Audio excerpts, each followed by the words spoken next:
think I'm okay at that. I don't know. I started looking at your talk when I got home, but I couldn't. Okay, yeah, no Because I'm a math student and I really like the formal. Oh, cool. Yeah, we'll maybe talk later. That's okay. You can do. Hey, John Lane, folks. I'm about to start my talk. If you would sit down. Excited. Sorry, are we slowing you down here? No, you're not. But please do grab a seat. You're distracting me more than anything. Hey, everyone. Welcome to my talk about blockchain governance, but mostly it's really just to talk about governance in general. The point of this talk is kind of to give you guys a basic language for talking about governance, trying to like basically understand what governance is, and I'm not going to be normative. I'm not going to say anything about what I think blockchain governance should be like. I'm going to try to be like dial the controversy dial to 0 and the like obvious dial to 100. So like my goal is to try to say things that are only kind of very uncontroversial, in an effort to kind of give a shared language that has helped me reason about governance, and I think will help you reason about governance regardless of what your governance agenda might be. So here's kind of the outline. So we're going to talk about, you do see everything, great. We're talking about like some basic facts about blockchain governance, and then we'll just go in for most of the talk speaking about various concepts in governance. So somehow like I'm going to start with talking about blockchain as if it's a decision-making process, and then I'm going to talk about the like participants and stakeholders. Then I'm going to talk about governance as if it's a coordination problem. Then I'm going to talk about the role of knowledge in coordination. Then I'm going to talk about like legitimacy, formalization, and institutionalization of governance. Then I'm going to talk about like kind of when things go wrong, illegitimacy, disenfranchisement, apathy, revolution, forking. And then I'm going to talk about what I really think governance is, and I didn't want to spoil it. So, there's just some suspense here. So, blockchain governance. What is blockchain governance? Well, it's about governing the blockchain. And what is the blockchain? Well, it's a bunch of software running on a distributed network, at least, right? This is something that we kind of know that every single blockchain has in common. No matter what, from now on till the end of time, blockchains will always have software running on a distributed network. So, and today, they're like nodes running on the internet, running software from some software repositories. Nodes can be kind of consensus forming. They might be responsible for mining blocks or forming consensus around blocks. They might be, they might be service providers. They might kind of, be like an exchange or a block explorer or like an application provider. It could be basically anyone who has a bunch of users who use kind of a service that is specifically using the blockchain and they run a full node, like that synchronizes with the blockchain, then like they're going to be node operators. Infrastructure providers like Infura is probably the most important node in the Ethereum space, just because of the sheer mass of Web3 queries that they serve. There's people who run nodes just for infrastructure, just like relay nodes, and then there's people who run nodes just for like this kind of, I want my use of the blockchain to be trustless. Sorry, I hear my music going off over here, and I just want to stop it. So, and this is kind of like the true cypherpunk users, right? They'll run a full node and check all the blocks' validity to make sure that they authenticate the state. And so each of these types of users will have different incentives, different reasons for running full nodes. And they own the nodes, and so they're going to have their own processes for governing them, namely for deciding what software to actually run on the nodes. So different nodes have different incentives and they do different roles, but somehow they're the people who run the software on the network. They're the ones who kind of are running the blockchain, the kind of hot running code. Then there's the software repositories, which basically store like the source code. And these are governed by separate kinds of processes. Because the decisions there are changes to software repositories. They might be governed by like, an individual company. They might have like a particular leader or like a core dev who has the right access and determines what is merged. There might be an open source community with open source software development practices, or you can even have like, something a lot more, a lot more kind of official and mediated by like a standards body. So there's lots of ways the software repositories could be governed. And nodes kind of provide an important check to balance against the people who make changes to software repositories. If you are a node, you kind of have a choice about what software to run. And so somehow like the developers don't have free reign because they don't control all the nodes. And the node operators generally aren't all developers. So there's like a separation of interests and responsibilities. And also like I think that nodes quite clearly provide a check against the power of developers because of their like choice to upgrade or not. But this doesn't tell us much at all, actually. This is just stuff that's kind of always fundamentally true. But like all blockchains will have different norms and different ways to govern their repositories and their nodes.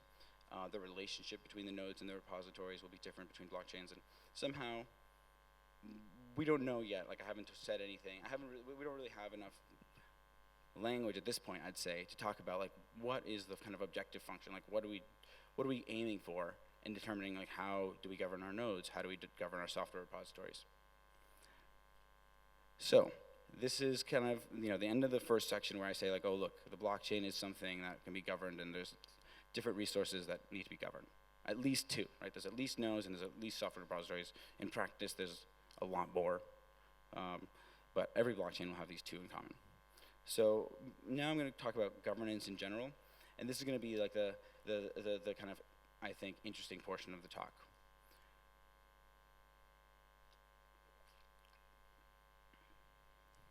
So I'm going to start off by considering governance as a decision-making process.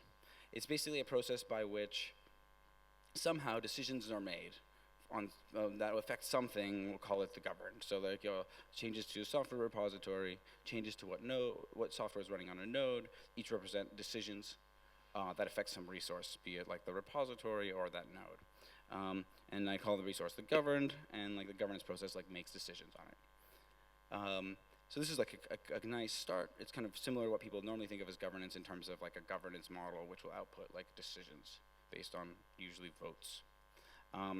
Things that are upstream of the governance process, things that can affect the governance process I refer to as upstream. Things that are affected by the decisions made by the governance process are called downstream. And basically you can think of this as a causal upstream and downstream. If you can causally have an effect on the decisions made by a governance process, then you're upstream. If you're causally affected by it, then you're downstream. And you can be both upstream and downstream. So actors who are upstream are called participants. Actors who are downstream are called stakeholders. So far we've kind of talked about processes. We haven't really talked about actors.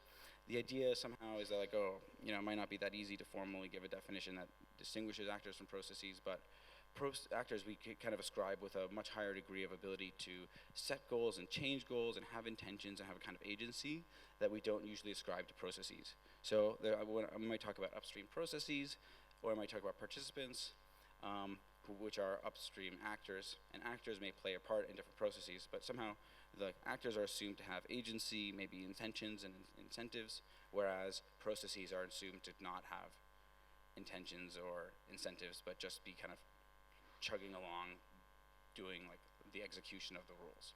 So, we'll see when, like, right now,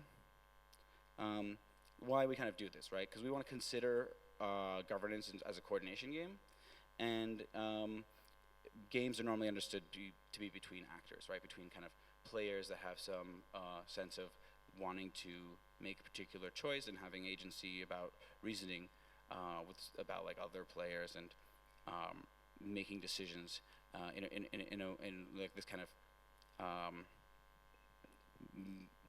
way that like we assume more agency than we normally would for a process, even though somehow it's like quite difficult to define the difference between process and agent. So in a governance game, in a governance process, a lot of the time it can be understood as a coordination game. Coordination game is a game where there's different equilibriums, but you can't necessarily get them just by choosing the thing you intend, because the equilibrium is a function of other players' behavior. And so we have multiple equilibriums that we can only get to if we choose strategies in a way that corresponds to other people's. So for example, if we have a voting system that requires a threshold on a proposal before passing, there needs to be correspondence between the different votes, namely that they're all voting on the same proposal for any proposal to be passed. And so in order to avoid an outcome where nothing happens, you have to all kind of coordinate your strategies. So any kind of game where the coordination of strategies is required for getting intended outcomes is a kind of coordination game. The tricky thing about coordination games is, you don't know, at least like the traditional way to interpret them is like you don't really know what the other people are going to play, right?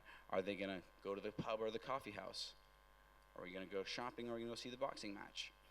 And sometimes there's a tension and conflicts of interest between what equilibrium people want, what outcome people want, and sometimes people just want to decide on something. They don't really care as long as they all decide on the same thing. So basically the structure of the process that we talked about as a decision-making process is the structure of the coordination game. It determines how like the strategy profiles, the behaviors of the participants actually lead to different outcomes.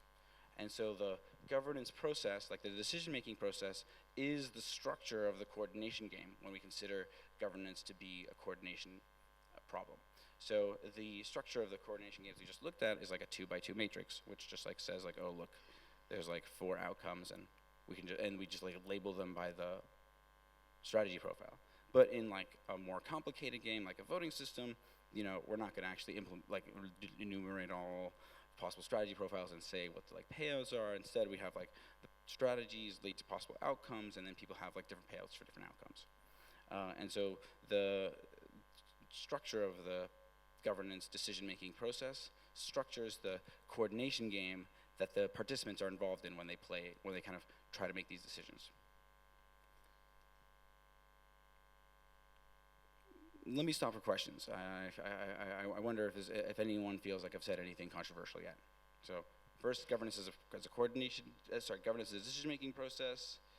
Oh look, there's upstream and downstream processes and agents, and the ones on top the ones upstream are called participants. The ones downstream are called stakeholders.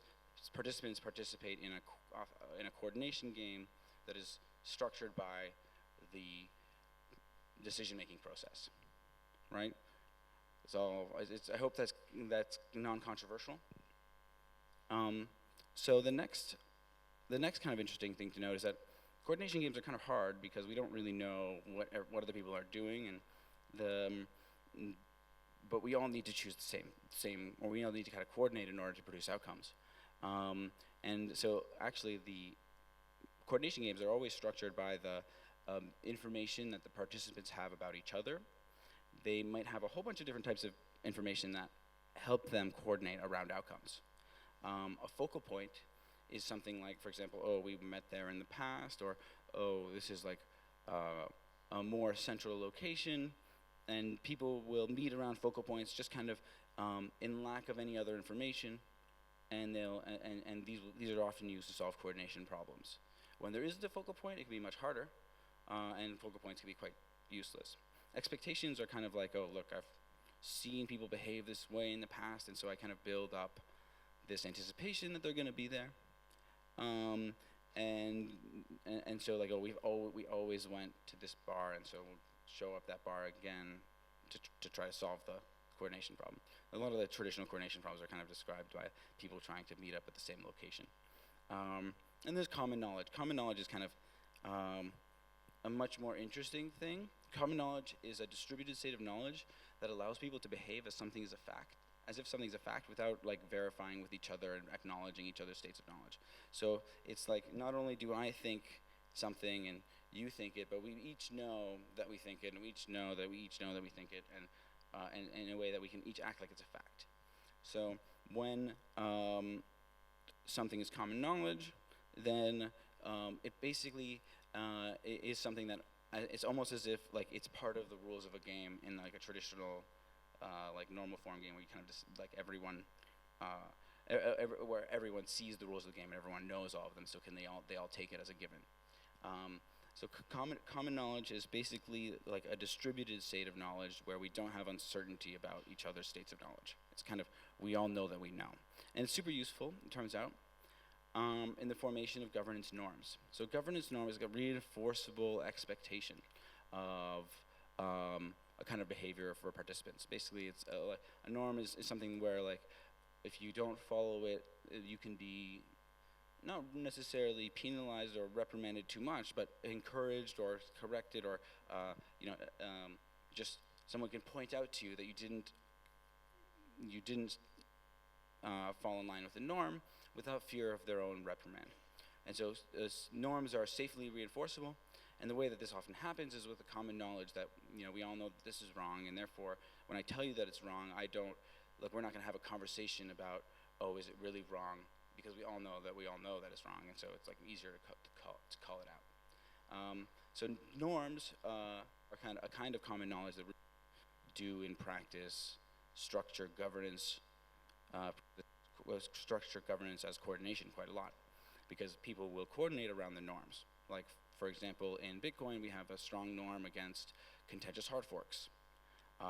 And that norm really, really heavily structures the coordination that people do around Bitcoin Core, even though that's not actually part of the process for merging software, except for as like this kind of norm. So legitimacy is a kind of really, really important concept in governance. It refers to this kind of common knowledge that we're going to use a decision-making process as opposed to replacing or abandoning it. It's kind of a distributed state of knowledge that we agree to use a process, a decision-making process. It's essentially a norm to use a governance process, where a governance process kind of means this like process for decision-making. Legitimacy is kind of really important because it prevents people from having to debate what to replace the process with, from having to coordinate around a new process, from having to establish new norms. Legitimacy also applies to norms, and not just to processes. And it's probably the most important thing for the stability of a governance process, because if the participants and the stakeholders decide that they're not going to use it anymore, then that's the first kind of step towards having it be abandoned and replaced. So formalization is kind of well, firstly, okay. Any questions? Does that all sound legitimate? Yes. Hi, Barbara.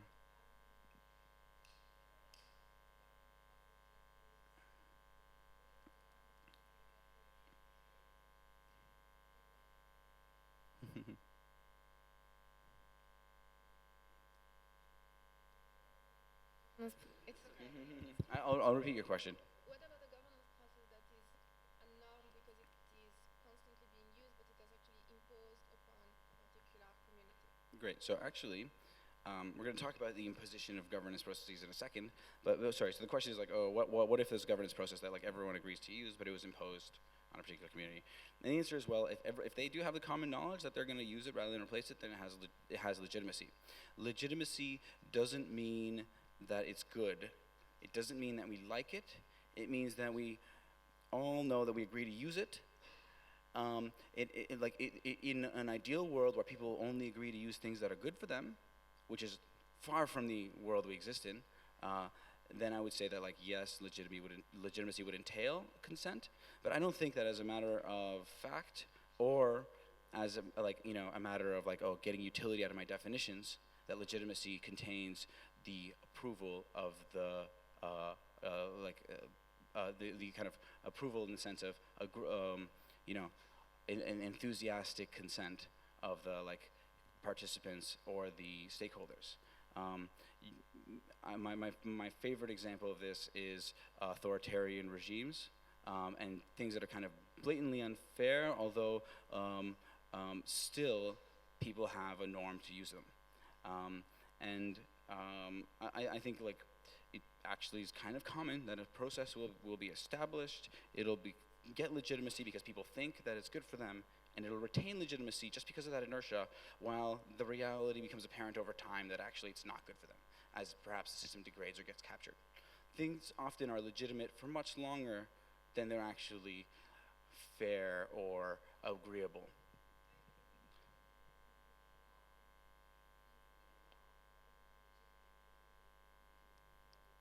So the comment is that like, okay, this means that like it's possible for like a norm to like continue being a norm while losing legitimacy. And I think that's true, but the important thing is that like the legitimacy that's being lost is because of the of the common knowledge that's being built about that norm's inadequacy. It's not because of people individually, without talking to each other, come to the conclusion that it's bad.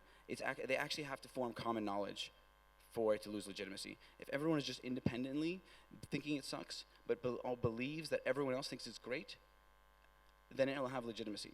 And actually, this kind of mismatch between like our expectations of other people's opinions and actually people's opinions ends up having a noticeable effect on governance decisions and like even like day-to-day decisions a lot of the time. So I don't think it should be that controversial actually that legitimacy is more about a common knowledge or a collective state of knowledge as opposed to just agreement, right? So agreement is we all believe the same thing. Common knowledge is we all know that we believe the same thing, right? It might be that we all hate, the legislature in some particular country. However, we might all believe that we all are going to go along with it, and because we haven't had the kinds of conversations and things that would make us believe that it's become like that it's actually less legitimate, because in the sense of that we agree that we're going to replace or abandon it. Because remember, kind of my definition of legitimacy here is that like is this common knowledge that we're going to use rather than replace or abandon it. John?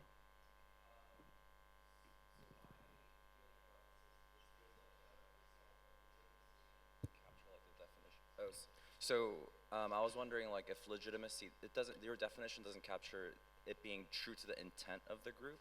Rather, this would seem like a result of legitimacy. Oh yeah. So somehow like true to the intent of the group is something that like would be nice.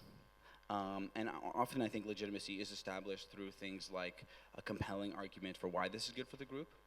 However, like I kind of mentioned, like I think that legitimacy can last way longer than like the actual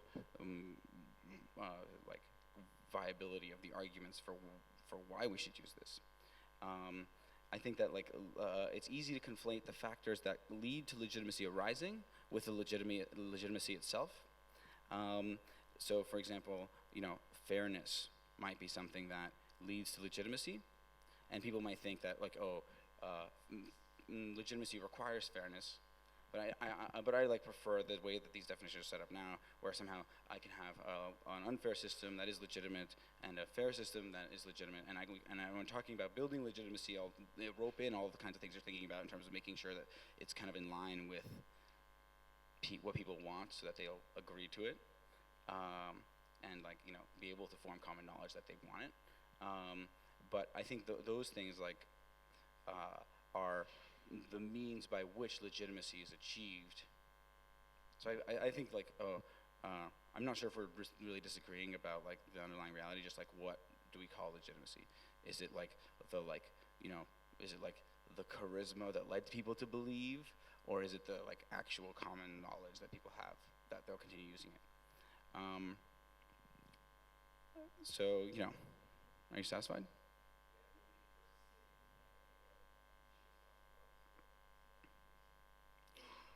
No. Okay. I'm not going to repeat that. Sorry. Vlad. Oh, hey, Anush. Good question. So, when you say that about the regimes where it's authoritarian, it is Sorry, when I say what? Sorry? regimes that are authoritarian, like dictatorial or something like that. But And are legitimate but oppressive. yeah, exactly. So the thing is that it is not also that it is legitimate because there is common knowledge. That's always the fact. But there's something added to that, which is it is also that what you said, that preference optimization, which is when I know that, like for example, say three of us know that you are saying something wrong, but I'm waiting for somebody else to first say it out loud. So in cases of common knowledge, what happens is because I know that others know and others know that I know that we are not supposed to talk about it. So even if so someone has to go out of the way and first say it out to make it, to create a ripple effect. So sometimes it becomes a problem of coordination cost because it becomes too expensive to get into another coordination focal point where you can have the new state of legitimacy. So that's why it becomes economically more viable to accept a regime which is authoritarian. So wait a second. It sounds like you said two things. One of them is, oh look, switching from like an illegitimate system to a legitimate system can be extremely high coordination costs and very difficult for a number of reasons. And the other thing that it sounded like you said was something like there can be additional norms against reducing the legitimacy of a governance process. And that's the fun thing of coordination cost because it's reflexive, right? It's not just. Sorry, can you articulate That's a the little more? fun thing about coordination cost, so about common knowledge, because it's not just I know that you know and you know that I know, but I know that you know that I know that I know that you know. Yeah, sure. And But, in I a way, know, yeah. I mean, it's not funny. It's true because, and in a way, we all know there is reflexive knowledge. Sure. So- So like, I mean, you know, we agree about that. Yeah, exactly. So that's the point. The point is that it is the thing that makes it legitimate is also the fact that it becomes a coordination problem to change the legitimation because of the expense Okay, yeah, and all that. I- So it's I a small totally- group. It's yeah. easy to so, change. So I totally agree with that. So the comment there is basically like, oh look, one of the things that gives legitimacy to a process is how much of a royal pain in the butt it is to change it to another one. Which I think is completely true, right? I mean, one of the reasons why we agree to use something is because, like, oh, we've been using it for a while and it seems to work, and why screw with something that works? And that's why. Or why screw with something when it's going to take so much work to switch to something else? And that's why bureaucracy in that case is increased in authoritarian regimes, because if you create bureaucratic costs really high, then people would not be able to coordinate together to change the regime easily or the legitimacy of the regime. So that's why in some cases bureaucracy is actually like knowingly the dictator would allow and actually motivate people to have bureaucracy more. To the point, ironically, when the bureaucracy is so much that dictator himself is trapped in his own bureaucracy. That also happens. I mean, I know through history. Okay. Yeah, it sounds like bureaucracy can increase coordination costs. Yes, Primero? Yeah, just take the microphone from Anush, yeah. Just a short question. So, in the case of an authoritarian regime in which anyone that actually even state or just communicate somehow that it's against that regime will be immediately killed, would you consider this to be a legitimate system just because no one is actually expressing themselves? As long as there's common knowledge that people agree to use rather than replace it, then like yes, I consider it legitimate. However, the existence of that common knowledge is actually may not be that easy to detect, right? So like people will act like they all agree to go along with it for their own safety, even though they all kind of know that they want to replace it. So if they know they want to replace it, then I think legitimacy has definitely been undermined. But if they kind of are, you know, oppressed but not, but like they don't have this shared intention to replace the process, then I think that like it's not, then I don't think it's illegitimate. However, I should also note that like this is all defined with respect to the particular group that has the common knowledge in question, right? So to us looking externally, we could be like, oh, that's illegitimate because it doesn't meet our standards, right? And I think that that is like a completely valid instinct to say, look, like this, but the instinct there basically essentially is, look, we intend for this thing to be either abandoned or replaced, or like changed so much that it's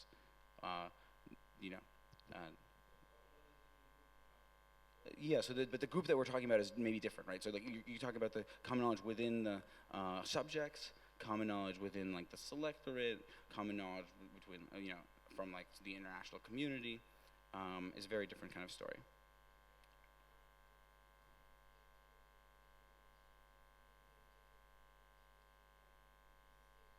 No. So the suggestion is like, oh, do I mean sustainability by legitimacy? And I really don't think so, right? Because I think I think that like you can have an illegitimate governance process be sustainable. Just because people have this intention that they're going to abandon or replace it doesn't mean that they're going to be able to for a number of reasons. I think sustainability is weaker. I think legitimate I think you have like sustainability without legitimacy and legitimacy without sustainability.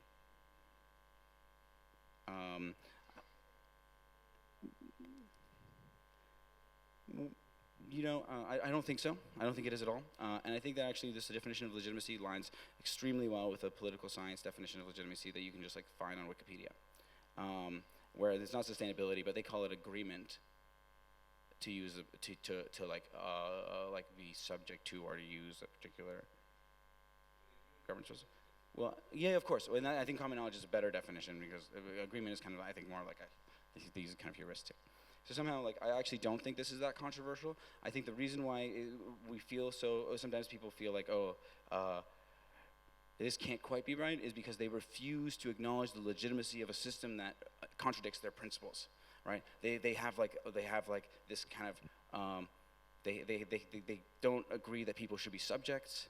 They don't agree that people should be treated badly, and therefore they think that like any system where these things are okay is something that should be abandoned or replaced. And so I think that, and they probably have common knowledge among like themselves as like people who say care about human dignity, and I think that like that is totally normal, right? And I think actually in the modern world, like legitimacy a lot of the time comes from consent and like effectiveness at representation.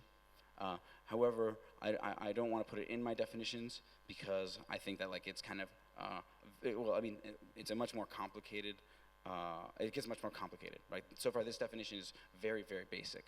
If I start to add stuff like people being treated nicely, stuff like fairness, these things blow up, and it becomes a much more cumbersome language for talking about governance. So like I really think that like legitimacy in this sense of like the common knowledge that we're going to use a process is a very useful concept. Even if like I'm not bringing with it the things like fairness that you're used to being associated with legitimacy. I think only because we live in like such a sophisticated time where like the legal tradition has developed to a certain point, and where the like our kind of like idea of justice has developed to a certain point. So I think like the fact that legitimacy requires all these nice things today is an artifact of our like level of like or a level of sophistication of the culture around governance. Sorry, you need to have.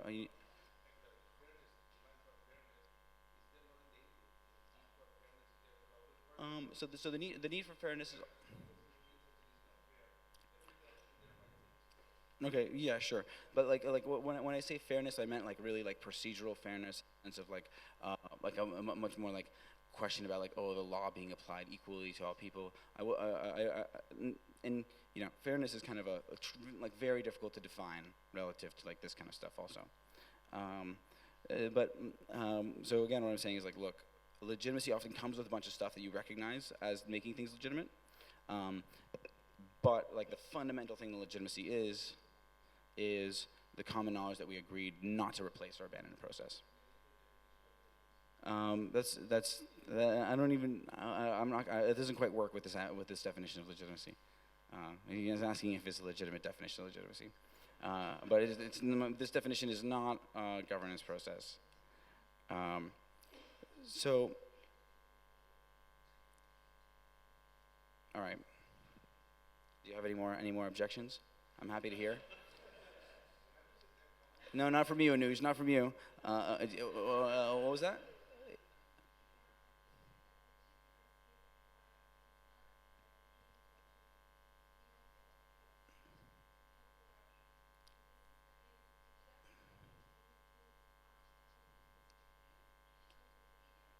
Okay, so like according to Wikipedia, allegedly, the definition involves not just agreement but also consent.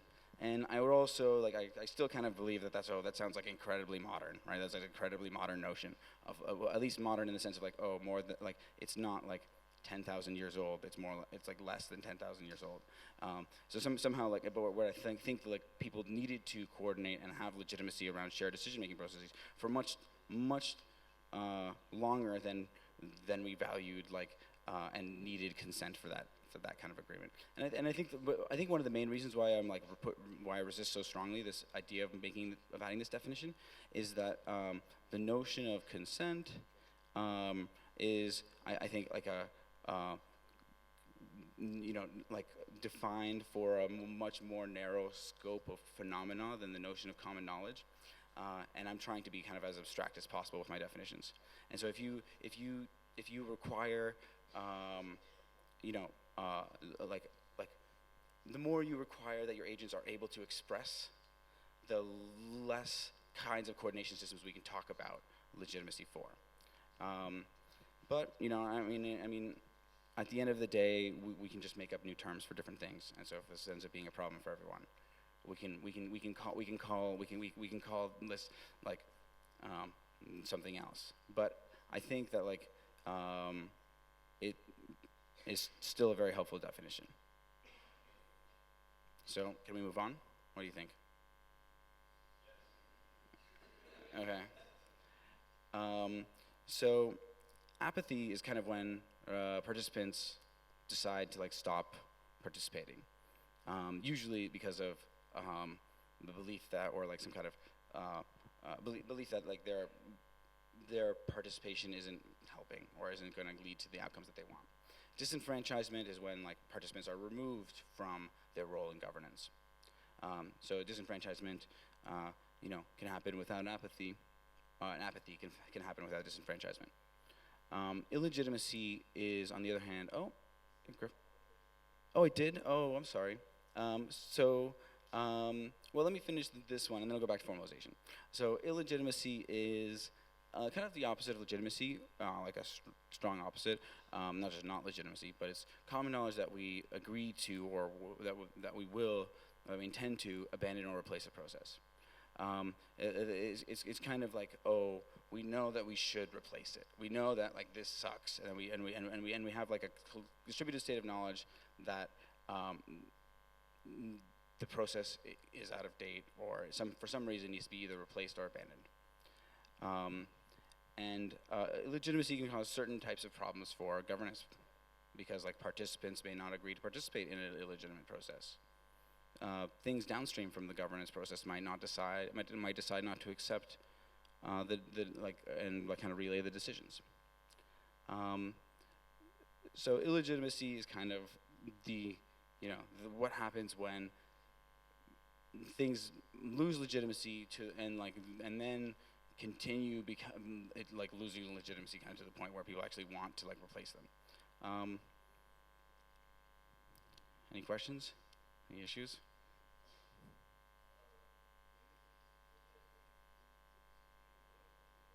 Yeah. No. So the disenfranchisement can happen without common knowledge. So formalization is kind of the process by which we like create or like the formalization is like a description or a model or like some kind of easy to communicate encoding of a governance of a decision-making process. People love formalized governance models because they're easy to communicate and share, right? Lots of governance processes that arise on more of an ad hoc basis end up being less easy to communicate and share than the ones that are formalized.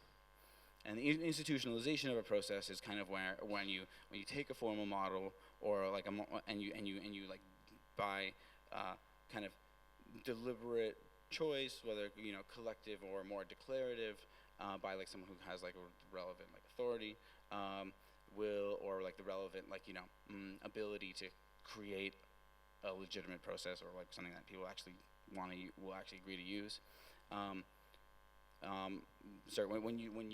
When you create a governance process out of a model, out of a formalization, or you have like some, regardless of how formal it is, you have a governance model, and you go and try to bring it about in the world. I'm calling this like institutionalization of the model. People love, for some reason, to come up with formal models and institutionalize them. The formality makes it easy to share about, which can make it easier to build legitimacy because people will have like some ability to understand why something or how something works, and it'll be easier perhaps for it to be fair because people will know how to interface with it because there's like a description that everyone goes with. However, the institutionalization of a formal model ends up creating just like a focal point around the model, and so like people will both when they're running through the process try to comply with the model, and will expect that when they interact with the process that it is as the model describes. So the institutionalization of a formal model creates some stickiness just around the fact that everyone uses this kind of formalization to understand the governance process. So when you have like a bunch of decrees about like how decisions are gonna be made, that usually corresponds to the attempt to institutionalize a formal governance model.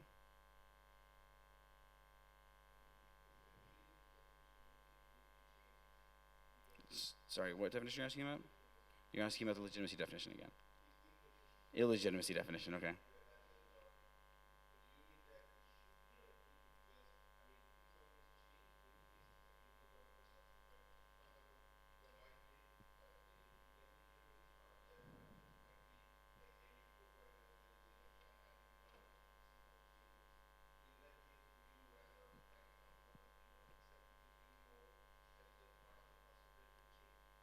Um, sure. So you're asking about like self-amending governance processes, right?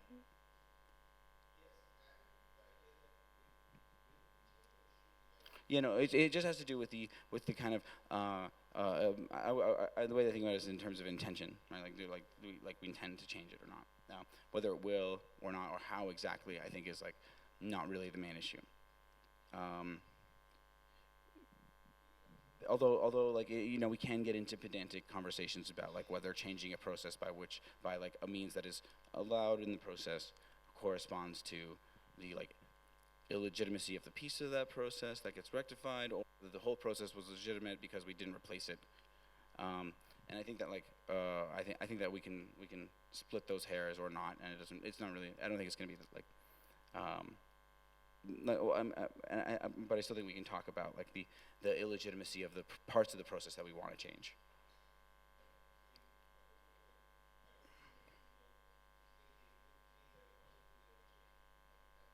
Oh yeah, of course. And I mean, and don't worry, we're going to get to that in a later slide.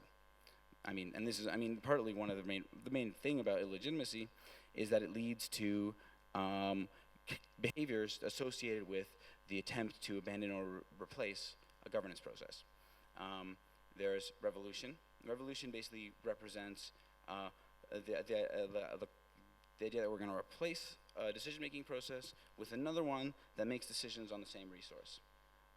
Forking, on the other hand, is the idea that like, oh, instead of replacing that process, we're going to create a copy of the resource that it is governing and create a new process that will govern that copy. Or alternatively, splitting also corresponds to forking. So imagine if we're governing a bank account and then we have like some falling out, and then half the funds go to this process and half the funds go to that one. I kind of also consider that forking.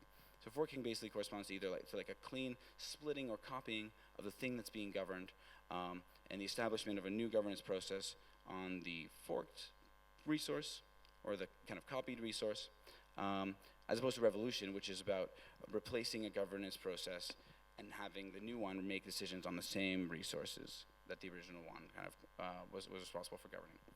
Forking is fundamentally easier than revolution, because revolution kind of requires that you like unseat a process and replace it with another one kind of in place, whereas forking, with forking, the initial process can continue going on and you know, perhaps is legitimate to some subsection of the community, and you know, the other section which believes it's illegitimate can fork off and form their own independent thing, and it's kind of much more peaceful than a revolution.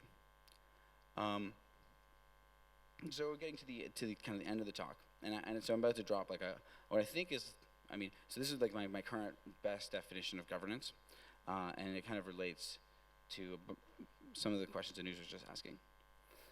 So I think governance really is the process by which we maintain and establish the legitimacy of our decision-making processes.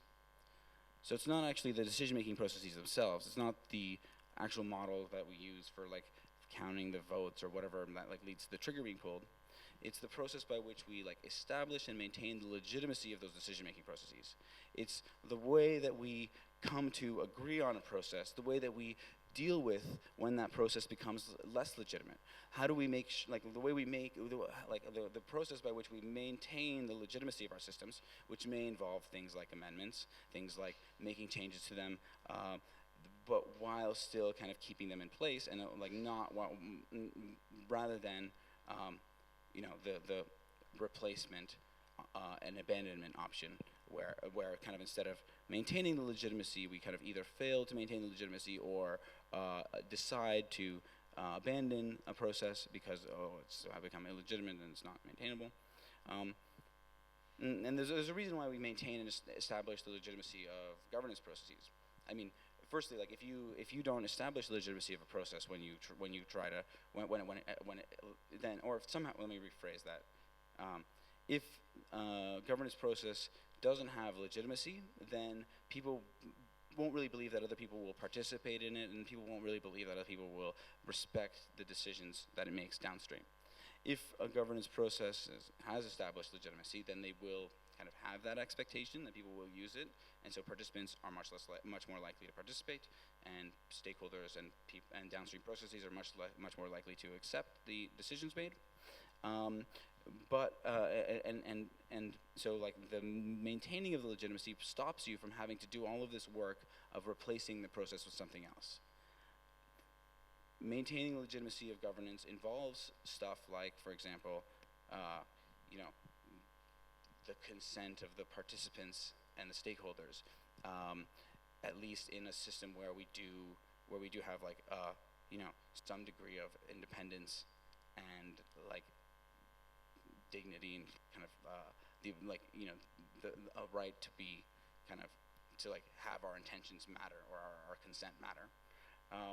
So you know, I think and I think that actually, like, if you understand that governance is this process as opposed to the process of like just designing the decision-making processes, then I think that you'll understand actually why governance is a much more political process, a much more social process than actually just coming up with decision-making rules, right? If you can come up with a decision-making rule by solving some math problems, and you might have a really elegant rule, but if you can't get people to agree to use it, then I don't think you have, you know, I mean, then I don't think you've really accomplished the goal of governance, right? So somehow governance isn't about just coming up with decision-making processes. It's about how do we collectively agree on what decision-making processes we're going to use, and how do we maintain the legitimacy of these norms and processes over time. So that, to me, like, you know, so basically we started off kind of governance as a decision-making process, and then we talked about governance as a coordination game where the participants coordinate to produce different outcomes.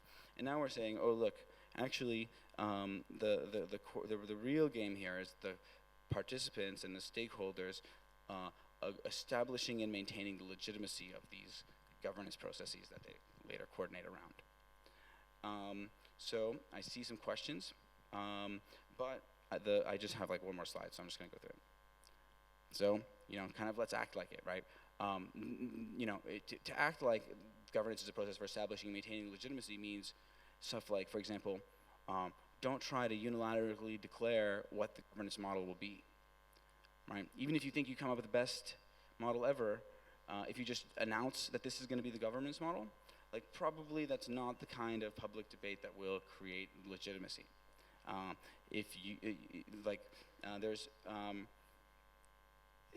the behavior that you engage in when you're designing a decision-making process is very different than the behavior you engage in when you're trying to establish the legitimacy of some process, and like where you don't, and somehow the question of like which one you pick in this framing is much less consequential than in the original framing where we're just talking about, oh, it's just a decision-making process.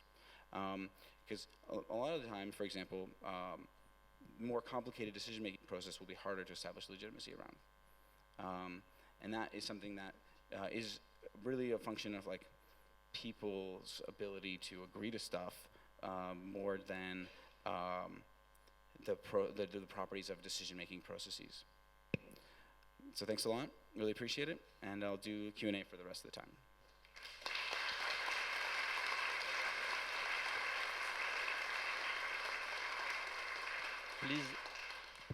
Please use the mic for the question, for the stream. Okay, so wait for the microphone.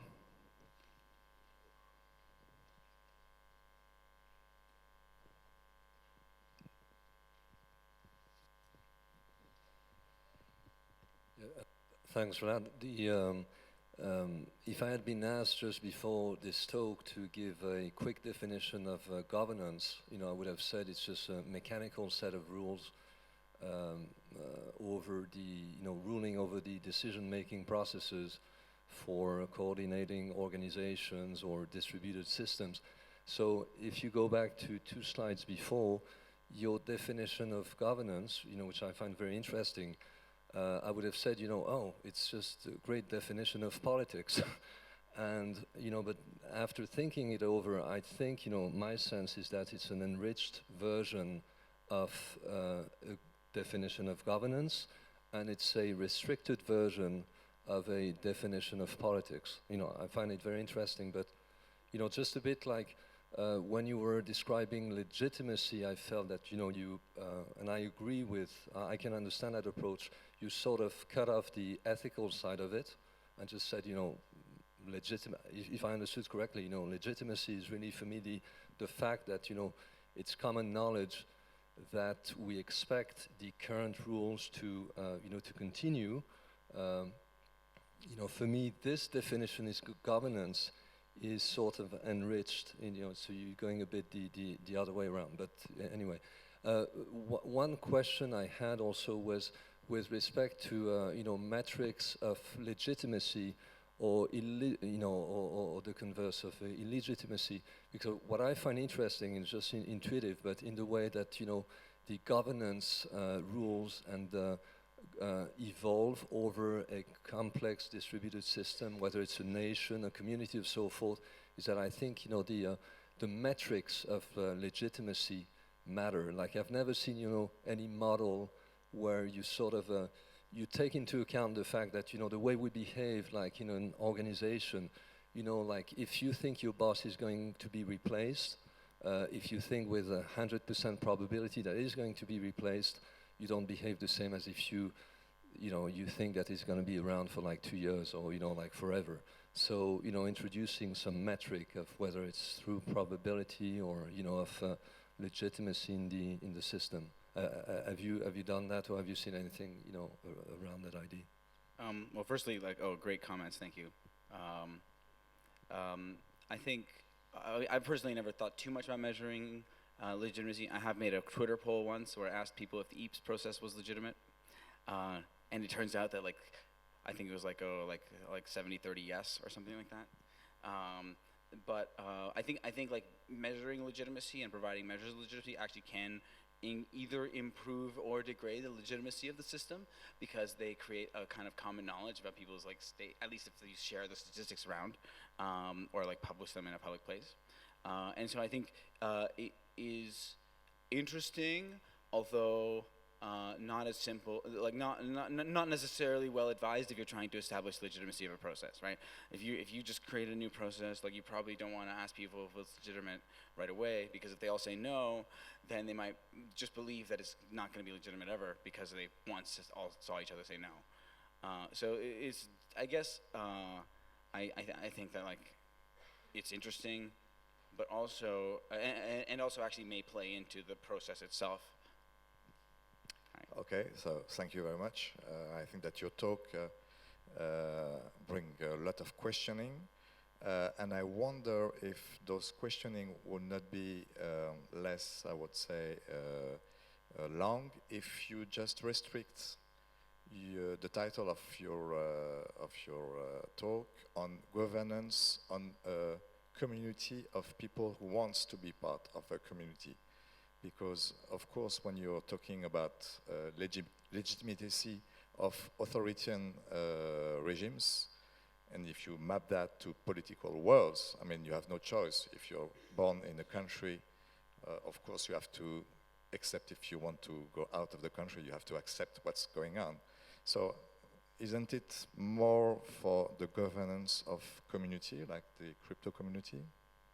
I mean, I would hope not. I mean, so somehow, like, I hope that these, and I kind of expect and think that these definitions will apply super broadly, including cases where the governance decisions don't represent things that people voluntarily consent to.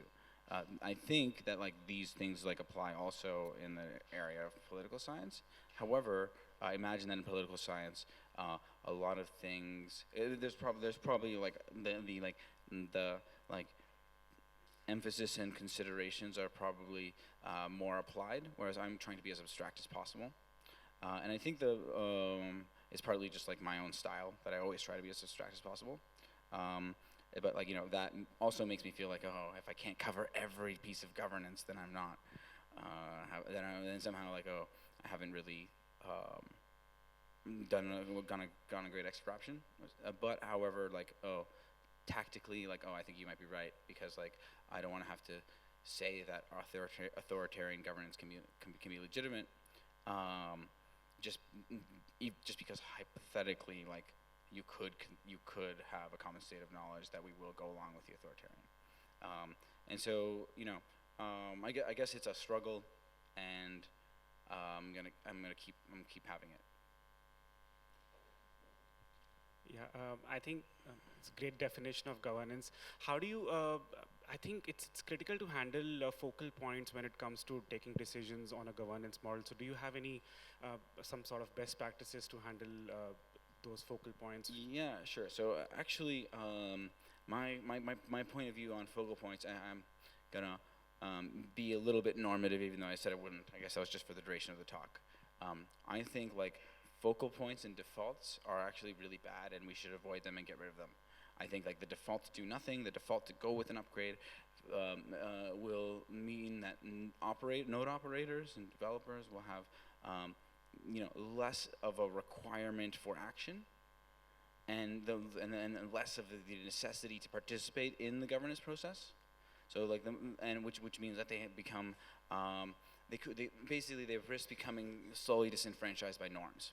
So imagine if we have a focal point of always installing the latest release of the software implementation, and that focal point becomes like strong, and everyone just expects everyone to do it, and it becomes like a norm. And so then you even though you might disagree with an upgrade, know that everyone else will just go with it, and so you don't even bother. And everyone else could be in the same situation where they think that everyone else will go with it, even though no one likes it.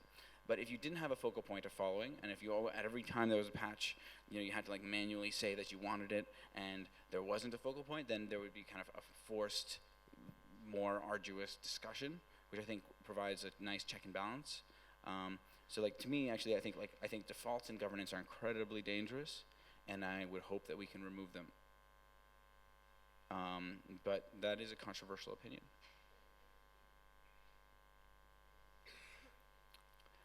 Hey, Vlad.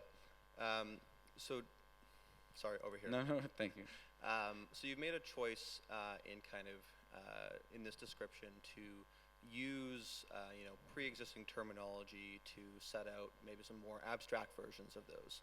And I think we saw today that that kind of runs into a problem where, you know, people already have an idea of like what I think legitimacy is, and Vlad's telling me that it's actually something more abstract than what I think like ought to be the case. And so I wonder about that choice about like, do you think that it's the best way to try and help this community understand governance and get their heads around it to use existing terminology, or to create kind of different terms that more establish clearly that this is a different thing than what you might know already? Like we run into this problem over and over again of like the is ought, or like normative versus positive statements of like, you're just trying to say what is the case that we can observe, and other people are taking that to mean that you're saying like what should be the case and what ought to be morally the case. Yeah. So I mean, you know, you're not the only one with that concern, obviously, and I share it. But I don't think actually I would lose very much if I just added the idea of like consent and like, you know, into the definition of legitimacy. I don't think that I would lose much. In fact, like I think it would just be just fine for all people's use cases in terms of the blockchain space. However, it like adds terms to the definition And like I think this notion of legitimacy is quite useful, and I think it's like has like a real practical value just in itself. And I think like I think that like the term maps like kind of close enough onto existing terminology that I don't feel too guilty about it. But if this continues to be an issue, I might come up with a different word, or I might like add more cumbersome stuff like intention to all my models. One question more. In your definition, governance is the process of establishing and maintaining the legitimacy of decision-making processes. Doesn't imply that governance is not decision-making. It doesn't. No, it doesn't imply that. So somehow, like the gentleman there in the middle made a really good point that this kind of represents an enriching of the governance model. So somehow, like this is itself still somehow a decision-making process, right? It's just a little more meta because instead of we're deciding how we're going to make decisions. I don't think calling governance a decision-making process is necessarily a mistake. However, I think that like it's a mistake to lose focus of the fact that the decision-making processes that we come up with have to actually be established as legitimate for them to be adopted. Yeah. So when there's a legitimacy or when there's an expectation of legitimacy, there's also when there's legitimacy, they talk about common knowledge that it would not be abandoned or changed. So there's also the other side, which is when you accept something to be legitimate, there is also common knowledge what would happen if you do not consider it to be legitimate. There may be, yeah. So which is almost always the case. I would argue. I mean, that's not part of the definitions, right? I mean, it's not part of the definition of legitimacy. No, it might be. That's why I like the definition because it kind of hints at it, but without saying it. Because, for example, in an authoritarian regime, it's very easy. Like if you don't consider it legitimate, there will be violence, of course. In democratic processes, there's not because if you know that if you don't consider it legitimate, you are a law-abiding citizens. You have to, like for example, I don't agree with the environmental policies of Trump administration, sure. but so that's why legitimacy and illegitimacy are more like not like polar opposites, but more like a spectrum. And when there's a common knowledge around it, the other thing also always is there for people to be less disenfranchised or motivated to accept it. You know what I mean? Oh my God, I can't follow your sentences, Anuj. Could you pass the mic? We got one more question over here. It's just like, the mumbling. I got it so far, like for the first half, and then I was like, my point is that when there's a common knowledge about legitimacy, you understand? You don't understand my accent? No, I don't understand. My accent, Is there common knowledge about legitimacy? No, when there's a common knowledge that this is the norm. Oh, you're asking like do we have common knowledge? Then we have common knowledge? Yeah, of course. No, I'm saying there's also a common knowledge of what would happen if you consider it to be. So there might not necessarily be common knowledge of the consequences of announcing that a governance process is illegitimate. Okay, I would not ask anymore because. No, there was one more question over here somewhere. Maybe. We had some hands up for a while. Okay.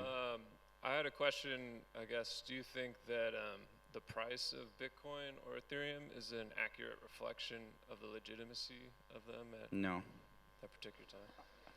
No, not at all. Oh, why not? Because I don't think that like the price of basically I would say like okay, the price of Bitcoin relative to the price of Bitcoin Cash is a measure of the legitimacy of Bitcoin Core's governance process over Bitcoin Cash's governance process. Okay, but like if you talk about the like absolute valuations, I mean I don't think that these valuations are indicative of anything other than people's insanity and level of hype. But I may be biased. Yes, please. Yeah. So there was a slide which mentioned that there are two ways of handling. One was forking and one was resolution. Revolution. Revolution, sorry. So forking was the easier option to achieve, but I guess that breaks the network effect, and the real power of blockchain is in the network. So should forking actually be an option? Yeah. So actually, it absolutely is an option, as a matter of fact. But the reality also is that because of the network effects, the forking and the fragmenting won't go too much, right? It won't go too far, and there's going to be basically, there might be a lot of forks, but there's going to be a kind of oligopolistic or like highly concentrated market where like some of them have a lot of weight. My favorite analogy for this is like looking at forks in the history of religion, and where they really have done it all. Like there's lots of forks, like contentious, non-contentious, hard forks, soft forks, and there's been like just like years and years of like forking, and they do have network effects, and there are switching costs, and there are kind of communities that like govern shared resources. It's kind of analogous, and they're forks really because you take like literally like, oh, it's the Bible also for this one and for that one and for this one. But like their interpretation or some key parts of their doctrine will be different. And what you find in the history of religion is like, oh look, we still have religions with network effects. And I think that like we should expect the same thing with blockchain.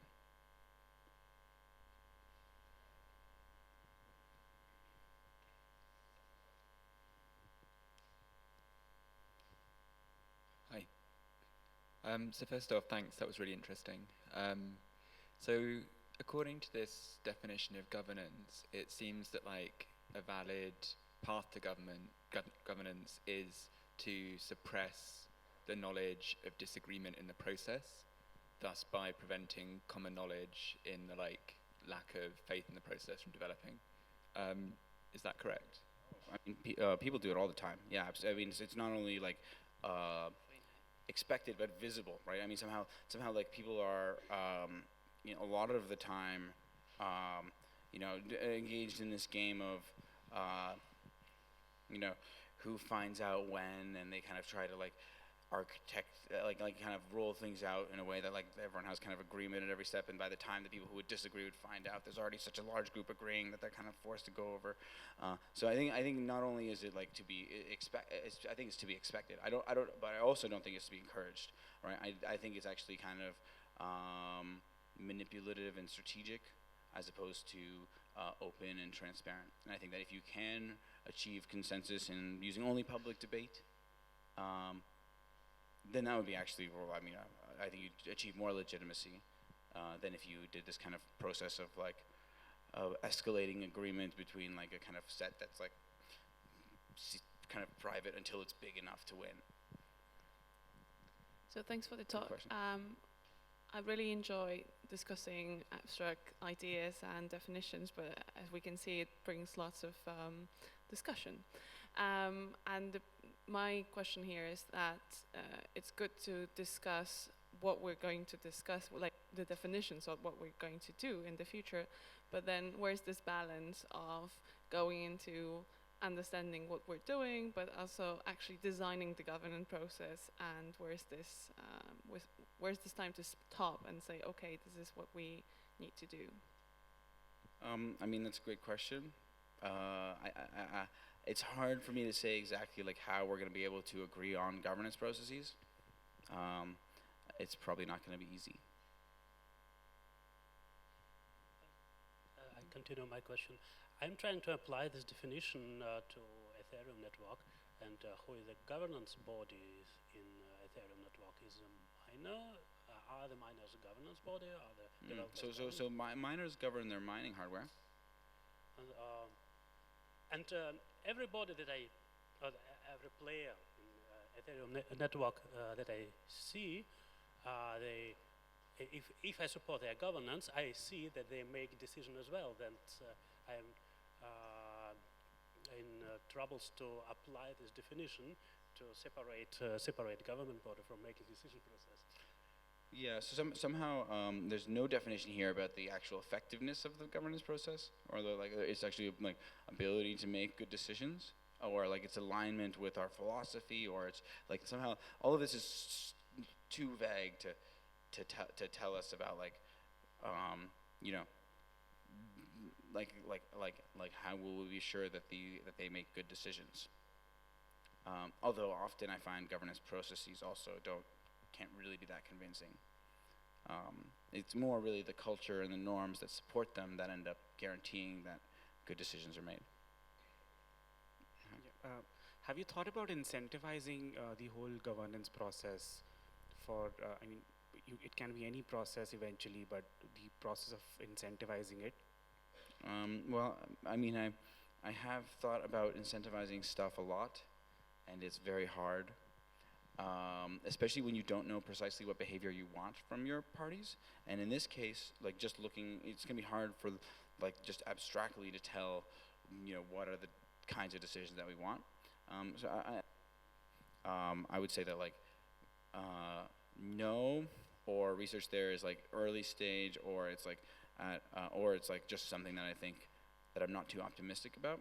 I would say that like incentivizing something requires like a lot of domain-specific knowledge to have like any really strong guarantees that the stuff you're incentivizing is the behavior you want.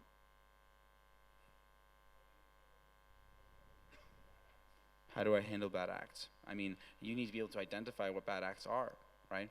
And so if you don't know what kind of behavior you expect, you don't know what kind of behavior is like the right behavior, it's really hard to handle bad acts, especially, you know, I mean, at a protocol level. On the level of like social norms, it's much easier because we don't need to formalize everything, and sometimes we can just like notice that something's wrong and like feel it in our gut and identify why without having have said previously, okay, like here is our objective function. This is what we want people to do, and we penalize anything except that isn't that. So I think it's much easier for us to get these kind of guarantees and have reprimands, extra protocol through like social means, than actually to have like a formalized set of rules which we apply mechanically, which will do this. It's just way harder. It represents, I would say, like a relatively advanced state of knowledge about like what you want people to do, or how to recognize that people are doing the thing you want to do, which more specifically is the relevant thing. But what about influencing the vote or the consensus of other people? That it's quite general. I mean, it's probably a bad behavior in every possible situation. But how do you detect if someone's influenced someone else? Yeah, of course. Yeah, it's hard. But what if you detect? Well, I mean, if you detect it with a protocol, or do you mean with like as humans? I mean, in both cases. If you somehow are able to detect the influence of one person on. But even that isn't so it's not necessarily clear that like influence of one person on another is necessarily behavior we want to discourage, right? It probably is in some cases and not in others, depending on the like maybe the intention, maybe the like nature of the influence. Like it's one thing to buy a vote, and another to have someone be inspired by your opinions and follow you, right?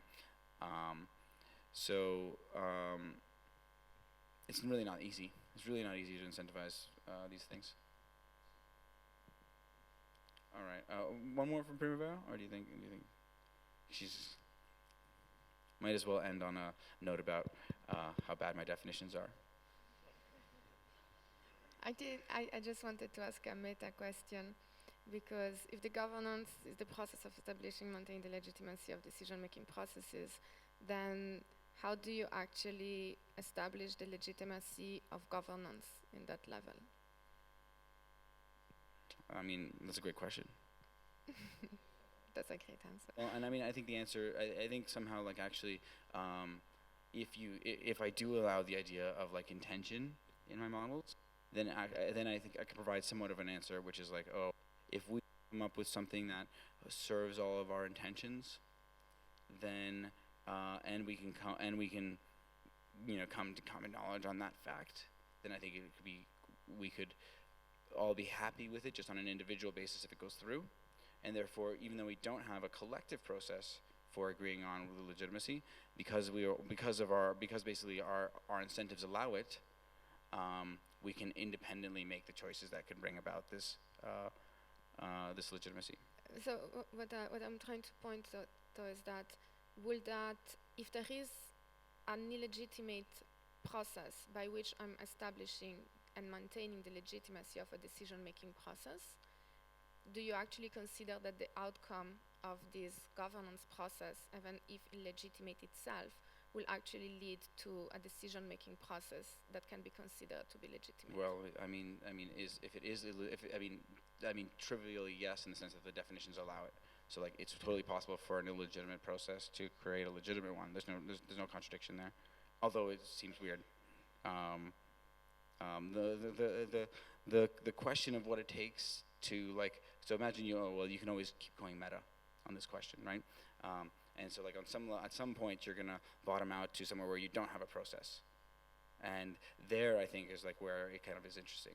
On like, okay, well, if we do have a illegitimate process for establishing and maintaining the legitimacy of our processes, then like, oh well, maybe that's bad, and maybe we should replace that process with something legitimate, right? And I think that like actually like, the whole like consent thing is super compelling, because actually people's individual as a way to bottom it out, because people will be able to individually make decisions to go with it, even without a process that they agree to for how to make those decisions, because it individually makes sense for them, and so they don't have to like agree to an output of something that some process that they don't believe is legitimate. Microphone. Yeah, I know we have to. Yeah, well, thanks, Primavera. Thanks, everyone.